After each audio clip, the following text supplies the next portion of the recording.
Yes, Njube, great question. So, yeah, what exactly is going to change when the law is passed? Because the law is not passed yet. After the summer recess, the heirs to Camer, so the next part of government, is going to have to vote on the laws as well. And if the laws are passed, then there will be a timeline when the laws will be implemented. But when the laws are implemented, let's say we fast forward. For now, nothing has changed in the asylum seeking process. It's just that IND, the Dutch body that controls immigration applications, is overworked and stuff like that. So the waiting time might be longer, but nothing has really changed concretely.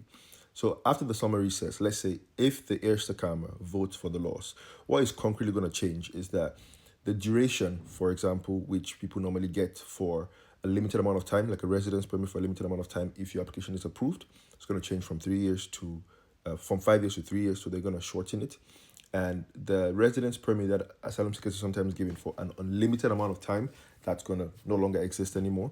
And then another thing that's going to really change, and this is going to be fundamental, is the differentiation between the different types of asylum seekers. So the people who actually, according to the Geneva Convention, I am going to have to read the Geneva Convention more to actually understand what the Geneva Convention states and what the criteria are. But basically, if you don't fall into the criteria of an asylum seeker as stated in the Geneva Agreement, then you automatically become a subsidiary protectorate. Like you fall under the subsidiary protection.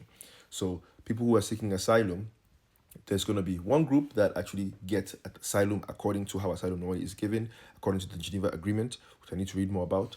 And there's going to be another group which does not fall into that category, but they cannot go to the country because of whatever reason, maybe like a war that is happening now, which could improve in the future, or something different, which they see that might change in the nearby future. Those will fall under subsidiary protection.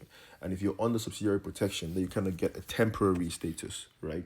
And those have big implications for, because when your application is approved, then your status which you get might also mean you can bring family with you or you cannot bring family with you. So then what's going to change concretely is if you're put under subsidiary protection, the rights you have to bring your family with you as well, those become considerably less.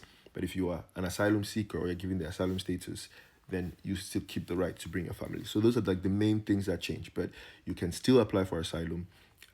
Those are just the things that are going to change. So I'm going to update you guys more as things evolve and as I know more. Definitely follow for more if you want to be updated with that as well. But I'm going to have to read the Geneva Convention as well to see exactly what the criteria are. Because I feel like people just don't read it. We just hear Geneva Convention and we assume.